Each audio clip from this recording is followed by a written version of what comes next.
Welcome back to Deal Flow Live. We are now live on all platforms. And this is the show where we break down all types of business deals. We look at businesses that are listed for sale online. We simply give our opinion on the value, what kind of person would buy a business like this, what it would look like to sell a business like this. And we just ask that you tune in and give us your honest opinion as well. I'm one of your hosts, Brody Vinson. I'm your other host, Ryan Santa. And And I am today, realizing that I was hearing you, but through your computer microphone. That's on me. I didn't do the audio check. oh, that's all right. Good call. Get it fixed in real time. And we today are looking at a stucco business. Do I sound better, by the way? Perfect. Awesome. Crispy as always. We're looking at a stucco business today that is for sale for about $595,000. This is one that Ryan found. It's in Citrus County, Florida, and it's making about $250,000 in cash flow. What caught your eye about this one, Ryan? Well, first and foremost, it was sent to me by the wonderful, beautiful people over at the Boss Group. Great business group if you're ever looking to find some listings, quality stuff over there. But my thing when I saw this was that I thought it was incredible that they were listing such a positive business for such a reasonable amount. I mean, this is under a 2x, or this is under a 3x. Sorry, this is just under a 3x multiple, which normally you'd see these things probably priced at a 3.5. But it wasn't. So the price initially intrigued me, and so did this sales, because gross revenue to cash flow, like, well, that's a pretty high margin. But considering that they have 12 employees, it means they're probably compensating well, but they're also utilizing subcontractors to a degree, I believe is what they said. So they're really utilizing that cash flow wisely to make sure they're not over leveraging into their employees and being bloated by that to an extent. And on a purely just overall general basis, Stucco is such a firm institution in Florida, maybe other parts of the country, but I know Florida is known for stucco. It's that weird pattern stuff that you see on like the sides of the houses here, and like people put on the ceilings too.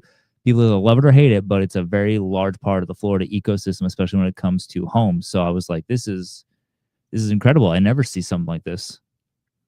Yeah, I haven't really seen many of these listed either. It's interesting to see such a specialty. Wonder why would someone sell a business like this? Let's see if we can figure it out. It says, it doesn't want to give the reason for selling. It says discuss with the seller after reviewing the sim. What do you think? Does that raise any red flags for you? No. If somebody's having I think retirement is something I rarely ever consider. Like if everybody's retiring when they're selling their business, but really how many are there retiring really? Something like this, it's like, all right, maybe it's a sensitive subject that they don't really want to put out publicly. There could be a personal issue, a health issue, and they don't want anybody coming and going like, oh man, they're really struggling. They'll take anything. I'm going to lowball them because I know they need money. So to me, that's more of just that's fine, because odds are you're going to have a discussion anyways about we always ask, even if we know it's retirement, so why are you selling? We're always going to ask the question anyway. I don't really care. And besides, if I see the SIM, which is CIM, is the SIM, that is eventually the entirety of the business's financials, or at least a good portion of what you're looking to evaluate at, I'm going to know at that point whether I even want to pursue this. So if the sim makes sense, I care. But if I get to the sim and I decide the numbers aren't worth it, it doesn't matter what the reason is. I don't want it. It's true.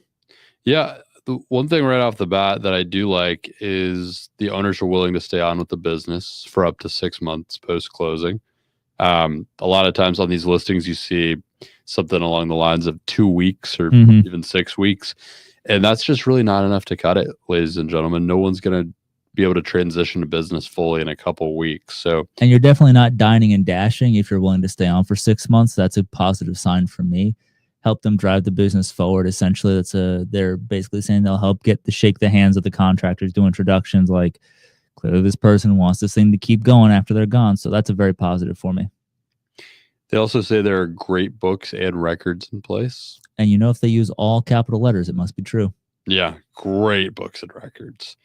So, I mean, that's important when you're analyzing a business, because, and hopefully they're, being accurate and truthful about that. If they are, then that just helps you analyze the business a lot because you could start to get into those records and start to tell the story of the business and how it moves. I think it's just really important to know that. Oh yeah. Um, Now, if we go down a little bit to this, can we just to this paragraph, the which one? right here, this one right here. The company has a well-established with a wide range of contractors and builders to ensure diversified client base. No single customer accounts for more than 10% of revenue. Brody, That's why is that huge. important? Well, from a risk standpoint, if you were to buy a business, right, and let's say 30% of their revenue was coming from one single customer, and you lost that customer somehow, if something happened and all of a sudden, you lost that customer and you're not working with them, all of a sudden you overpaid for that business by at least 30%. And especially if you have to take out a loan or get investors or something and you're trying to return the money of your investment, all of a sudden you lose that customer, you're not going to be able to return your investment. Things can get really shaky really fast.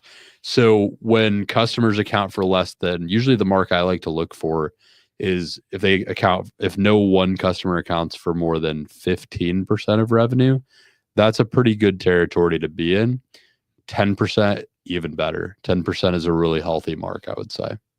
So as somebody representing this business on the broker side, say if this was your client, you would really be highlighting that to future buyers and why this is such a good business to buy, is that sort of risk diversity they've got already.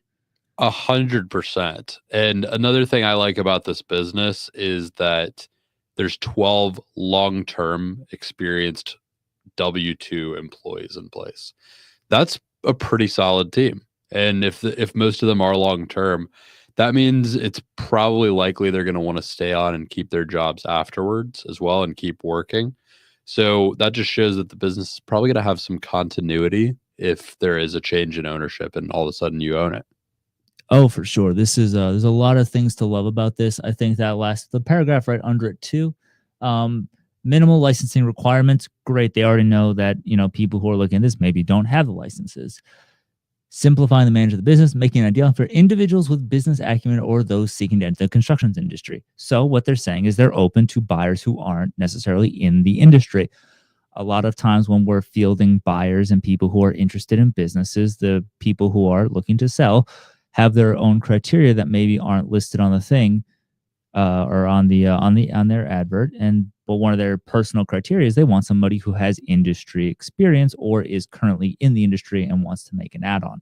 They don't feel comfortable selling to somebody who isn't as knowledgeable or as they perceive to be as knowledgeable as them in this. So that's a big thing that they're willing to take on people who are maybe more business minded. And I think in that paragraph, it also says that they just haven't wanted to grow the business, which again is a business that you want to get, is people who are just, they're good with what they've been making. They don't need it. They don't really care that much to grow it. And that there's a lot of potential because they just haven't been, odds are they don't have a website or marketing. Now, this is interesting on the downside of this. While they are willing to stay around to help post-closing, it does sound like the seller is going to require some kind of compensation. So this is something you would need to factor into your purchase price. You need to understand what it's going to cost to keep the seller on board if you want to keep them on board, because that could change the financials of the deal significantly if they're asking a lot. If they're asking for a whole salary, then you have to factor that in and figure out what they're going to be doing. I mean, I think that's reasonable. I wouldn't want to work for somebody more than 2 weeks for free if I sold a business. So that's always something to consider. And I always say, just assume you're going to pay somebody. If it's 6 months, they're probably asking for maybe 40 to 50 for that 6 months, which is, just under 100K a year for somebody who is an owner operator. I think that's around what I would guess, but it's reasonable. It's fine. I'll eat that cost. So it means that I get a hand in making sure relationships are being, I'm getting the good word into all those people that they work with. Yeah.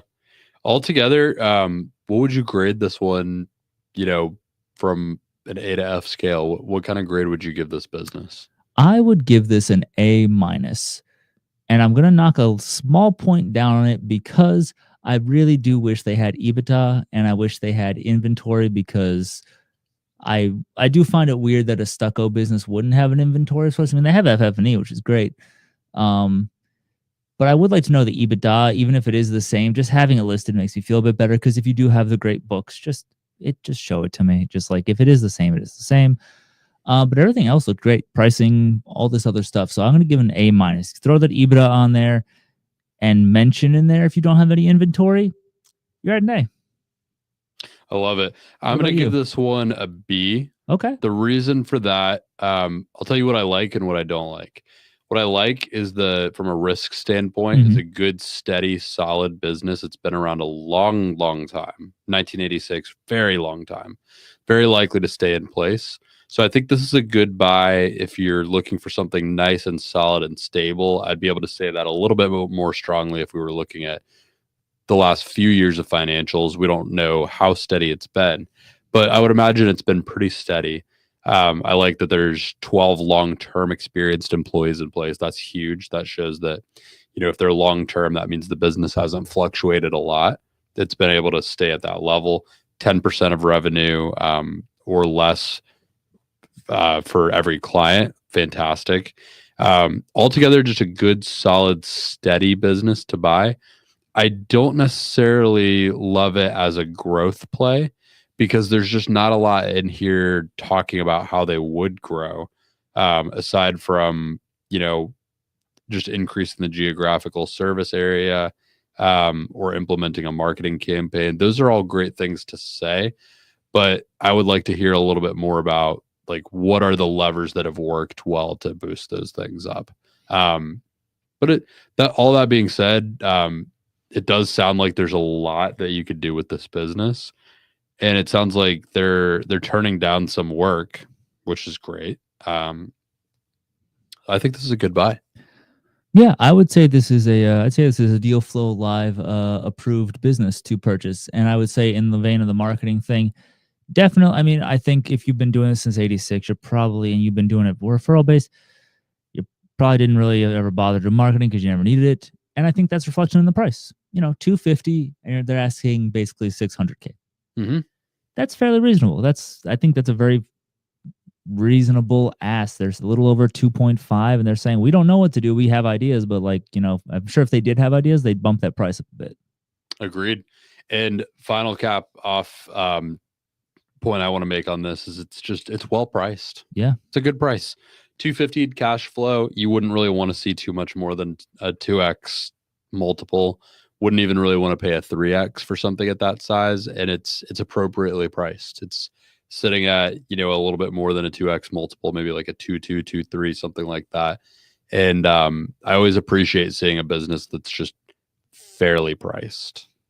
That means that the broker and the people who own the business are in very good communication. They're very clear on what they want. So this is one where I would say probably not going to get much beat down on the price. It's a very, this is what we call in our world a small deal. It sounds kind of weird to say, but this is a small deal. So small deals don't have a lot of room. There's really not much, where to go for the most part. So if you're doing this, you're kind of just going through a transaction, just saying, okay, I'm going to hit the criteria. Once you get over that $500,000 cash flow, then you start to say we can negotiate a bit heavier and get some deals going. But yeah, no, this is a good one. Great choice today, I think. I think so as well. If you're looking to buy a Stucco business, hit them up, especially if you're in Citrus County, Florida. Mm-hmm. Hit up our boy here, James Parker of Boss Group International. Submit a form. And Ryan, where can they find us if they want to talk to us and submit ideas and get involved in the show? Well, if you want to get involved with the show, that's going to be Brody at BrodyVincent.io on Instagram. And if you'd like to learn more about us individually, you can go to our LinkedIn pages. I am Ryan Santo on LinkedIn, and Brody is Brody Vincent. And where else can they find you, Brody? You can find me on about anything: YouTube, TikTok, LinkedIn, Instagram, Facebook.